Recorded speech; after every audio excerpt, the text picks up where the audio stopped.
이번 주 미국 전역이 강력한 겨울 폭풍의 영향을 받습니다. 폭설과 폭우가 강타합니다. 불법 체류자 단속 실적이 저조하다고 판단한 트럼프 행정부가 연방국세청 IRS에 동참을 요청했습니다.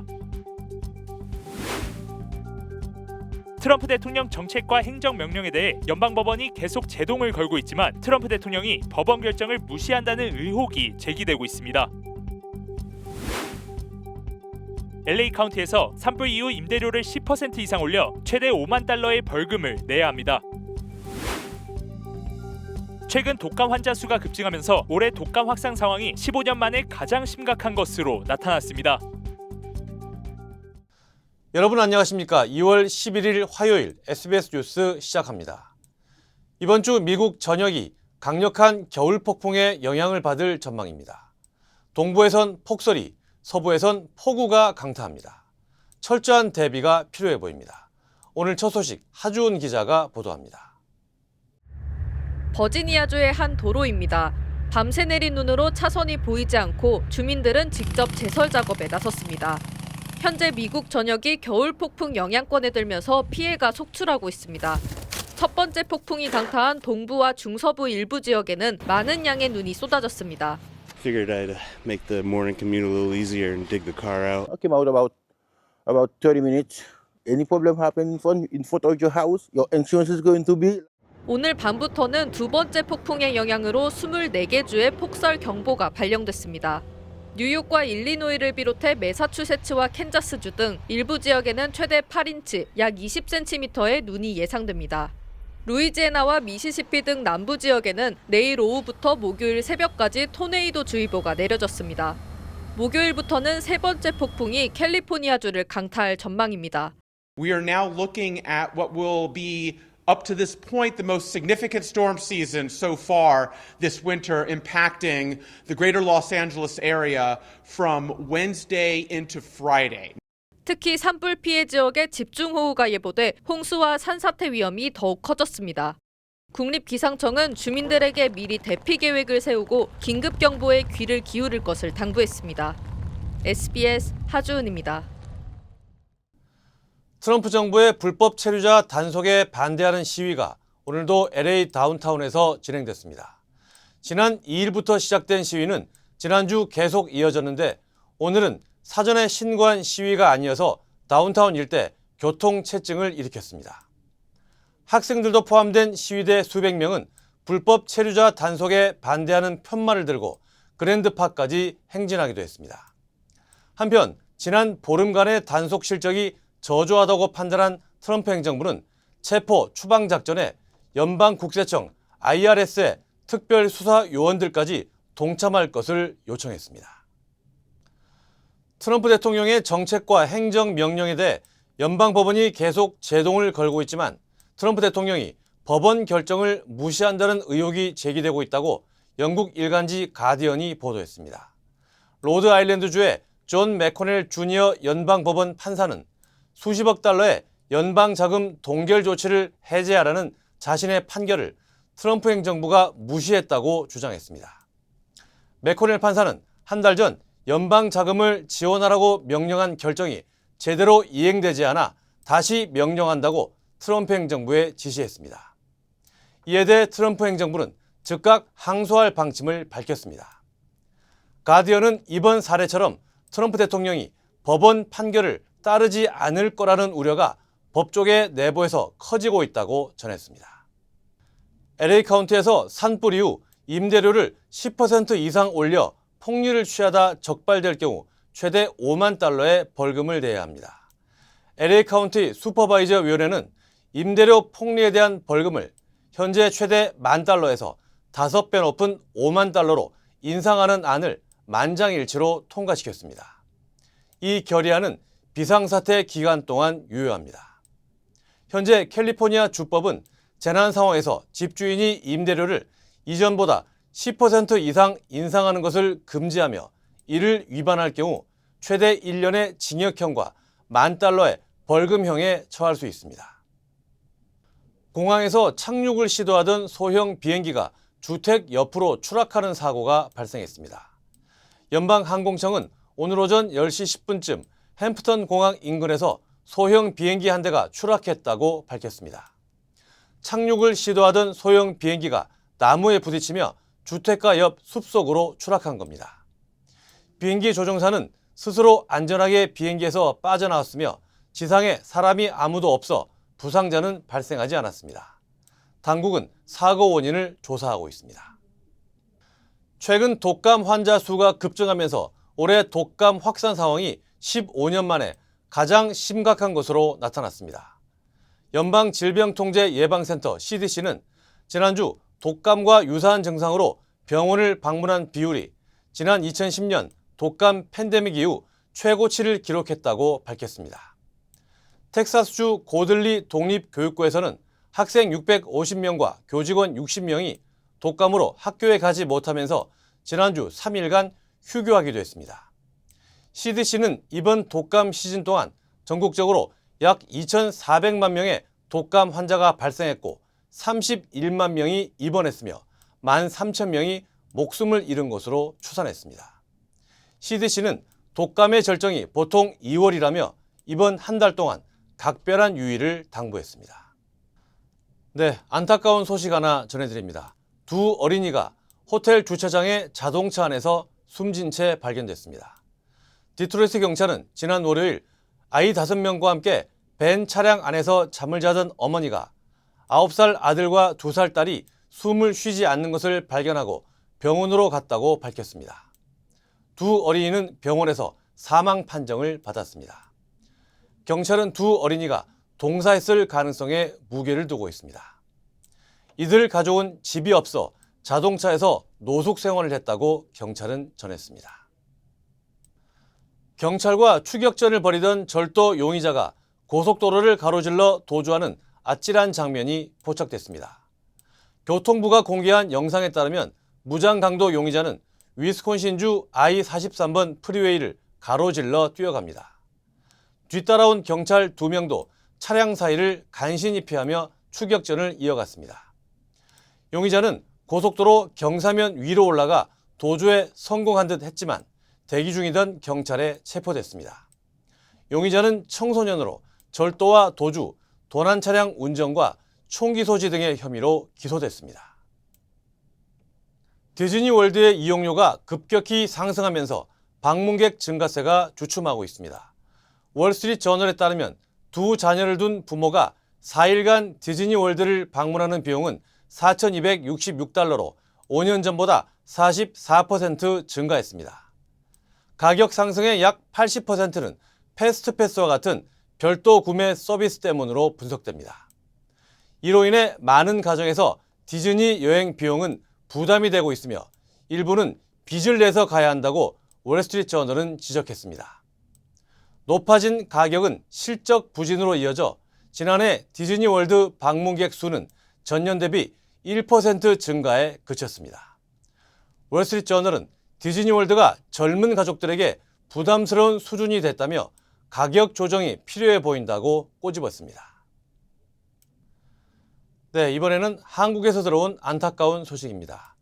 대전의 한 초등학교에서 1학년 여학생이 교사가 휘두른 흉기에 찔려 숨졌습니다. 우울증으로 휴직을 신청했다 조기 복직한 가해 교사는 흉기를 사건 당일 구매하고 책을 보여주겠다며 학생을 유인한 것으로 조사됐습니다. 김진우 기자입니다. 경찰은 고 김하늘 양을 숨지게 한 40대 교사 A씨가 범행 당일 학교 주변에서 흉기를 구매했다고 밝혔습니다. 학교에 있다가 본인의 차량을 타고 오후에 근처 한 2km 정도 떨어진 주방용품 가게에 가서 칼을 구입한 것은 저희들이 확인을 했습니다. 이후 가해 교사 A씨는 돌봄교실에서 나온 하늘 양을 시청각실로 유인한 뒤 자재보관실에서 범행을 저질렀는데 당시 책을 보여주겠다며 접근한 걸로 조사됐습니다. A씨는 경찰 조사에서 어떤 아이든 상관없이 같이 죽겠다는 생각으로 범행했다고 진술했습니다. 아이들을 살해하기 위해서 거길 장소를 선택했는지 그 장소에 있다가 아이들을 보면서 범행의 구체성을 확보했는지 그거는 더 수사를 해보고 확인을 하겠습니다. A씨는 우울증을 이유로 지난해 12월 9일 6개월간 질병휴직을 했다가 20여일 만인 같은 달 30일 조기 복직했던 걸로도 확인됐는데 휴직 중 극단적 선택을 생각한 적이 있다고도 진술했습니다. 또 A씨는 경찰에 교감 선생님이 수업에 들어가지 못하게 했다며 복직 후 3일 만에 짜증이 났다고도 진술한 걸로 확인됐습니다. A씨에 대한 체포영장과 압수수색 영장을 발부받은 경찰은 신상 정보 공개를 검토하고 하늘양에 대한 부검을 진행할 방침입니다. SBS 김진우입니다. 윤석열 대통령 탄핵 심판 7차 변론 기일에는 신원식 국가안보실장이 증인으로 참석했습니다. 신 실장은 지난해 봄 윤 대통령이 비상한 조치의 필요성을 언급해 자신은 어떤 경우든 적절하지 않다며 반대했다고 증언했습니다. 보도에 조윤아 기자입니다. 지난해 3월 전후 이루어진 서울 삼청동 안가 만찬회동. 당시 국방장관이었던 신원식 국가안보실장은 그날 처음으로 윤석열 대통령으로부터 비상한 조치에 대해 들었지만 본인은 이를 말렸다고 증언했습니다. 개헌까지 생각은 못했고 어쨌든 어떤 경우든 저는 그 적절치 않다고 이렇게 제 의견을 피력한 적이 있습니다. 그러한 것들은 그렇게 썩 유용한 방법이 아니다 이렇게. 또 김용현 전 국방장관에겐 윤 대통령이 이런 말을 하지 않도록 유의 깊게 모시라고 이야기했다고 덧붙였습니다. 계엄 당일 비상계엄 선포 사실을 알게 됐을 때도 자신은 반대했다고 전했습니다. 일단은 비상계엄을 선포하는 것이 적절한 선택이 아니다 이런 생각을 본능적으로 했습니다. 대통령님께서 선택할 수 있는 좋은 정치적 선택이 아니라는 생각만. 윤 대통령 측은 이른바 하이브리드 전쟁을 언급하며 중국의 선거 개입설을 또 제기했습니다. 그런 정도의 중국이라면 한국에 대해서도 얼마든지 선거 개입을 위한 시도는 있을 수 있다 생각하시죠? 다이빙 주한 중국 대사가 한국 내정 문제를 중국과 무리하게 연계시키는 걸 반대한다며 이례적으로 입장을 냈지만 또다시 음모론을 꺼내든 겁니다. 윤 대통령 측 대리인이 여러 차례 관련 질문을 던졌지만 신 실장은 답을 하지 않았습니다. 윤 대통령 측은 다음 증인으로 나온 백종욱 전 국정원 3차장에게도 부정선거 관련 질문을 이어갔습니다. 2년 전 선관위 보안점검 담당자였던 백 전 차장은 선관위 해킹 가능성에 대해선 인정하면서도 이를 부정선거로 확대 해석하는 데엔 선을 그었습니다. SBS 조윤아입니다. 트럼프 대통령이 반도체와 자동차 등의 관세를 검토한다고 밝히면서 전 세계가 긴장하고 있습니다. 또 다음 달 12일부터 예외 없이 철강과 알루미늄 수입품에 25% 관세를 부과하기로 했습니다. 정다은 기자입니다. 트럼프 미국 대통령이 자동차와 반도체, 의약품 등에 대한 관세를 검토한다고 밝혔습니다. 자동차와 반도체의 경우 한국의 핵심 수출 품목인 만큼 이런 조치가 현실화하면 타격이 예상됩니다. 지난해 대미 수출에서 자동차는 1위, 반도체는 3위를 기록했습니다. Other subjects like cars, we'll be talking about drugs and pharmaceuticals. We'll be discussing chips. 트럼프 대통령은 예외나 면제 없이 미국에 수입되는 모든 철강과 알루미늄에 25%의 관세를 부과하겠다고 공식 발표했습니다. We were being pummeled by both friend and foe alike. Our nation requires steel and aluminum to be made in America, not in foreign land.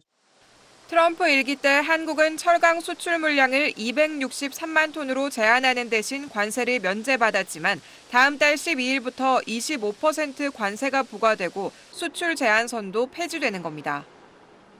알루미늄 관세는 10%에서 25%로 올라갑니다. 백악관은 한국, 캐나다, 일본 등에게 관세를 면제했던 조치가 국가안보에 도움이 되지 않았다는 이유를 제시했습니다. 다만 트럼프는 호주에 대해선 미국이 흑자를 내는 몇 안 되는 나라라면서 관세 면제를 검토하고 있다고 밝혔습니다.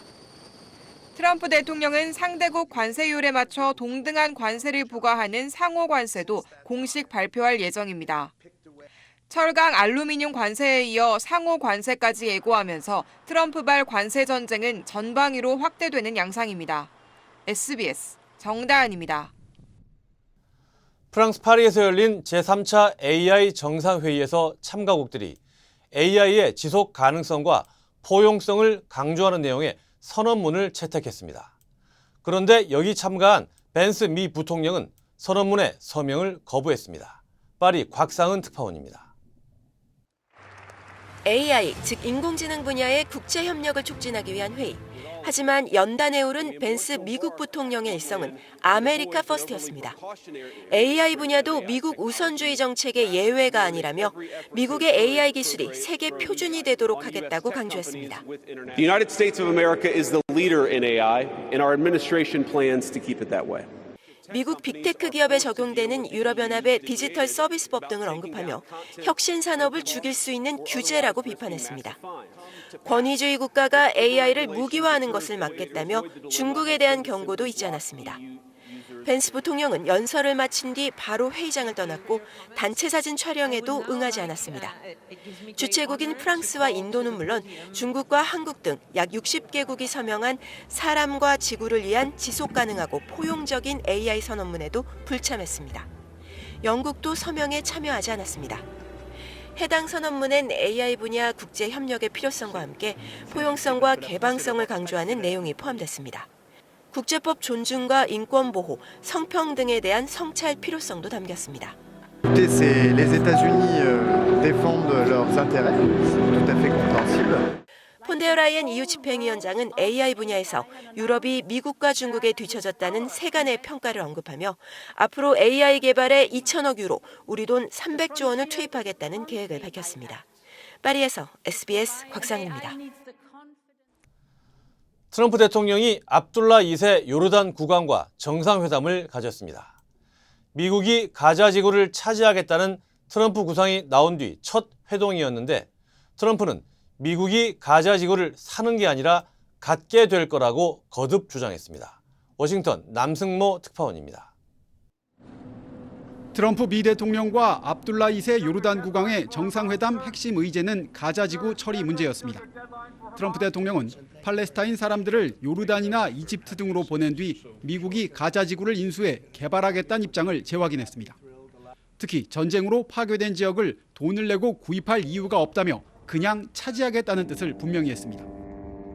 No reason to buy. There is nothing to buy. It's Gaza. It's a war-torn area. We're going to take it. We're going to hold it. We're going to cherish it.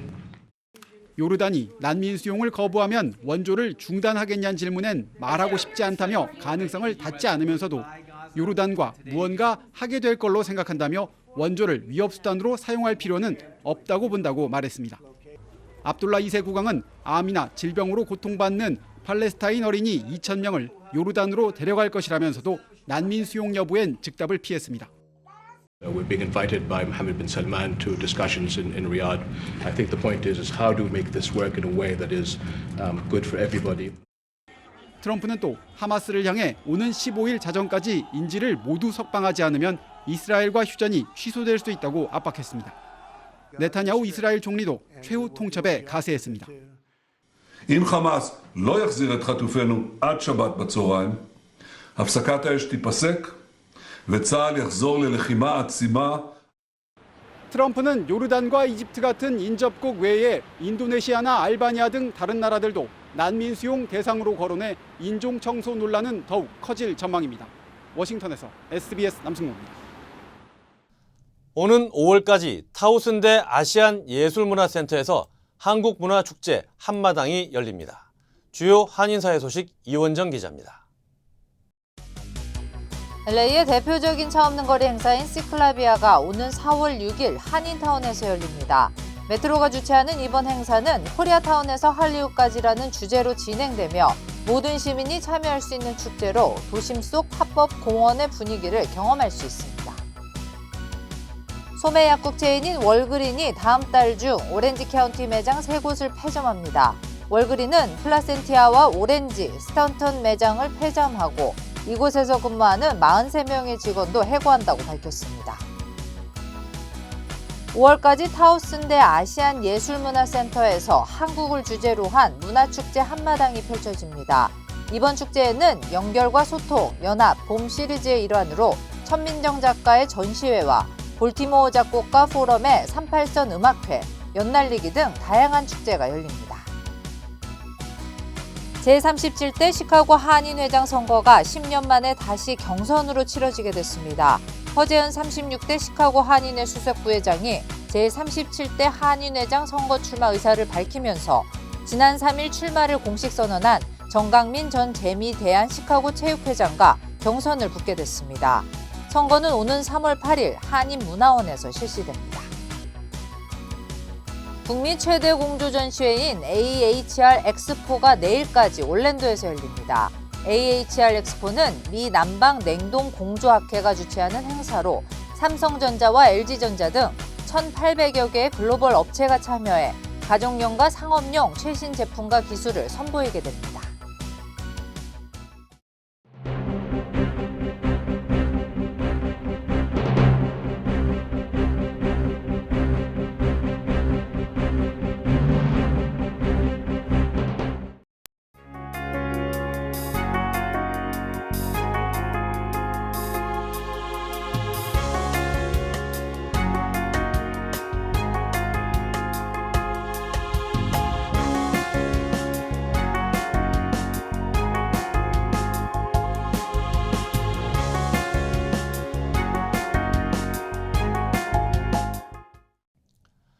가장 안전해야 할 학교에서 가장 의지해야 할 선생님에 의해 살해당한 김하늘 어린이의 뉴스는 우리 모두의 마음을 아프게 합니다.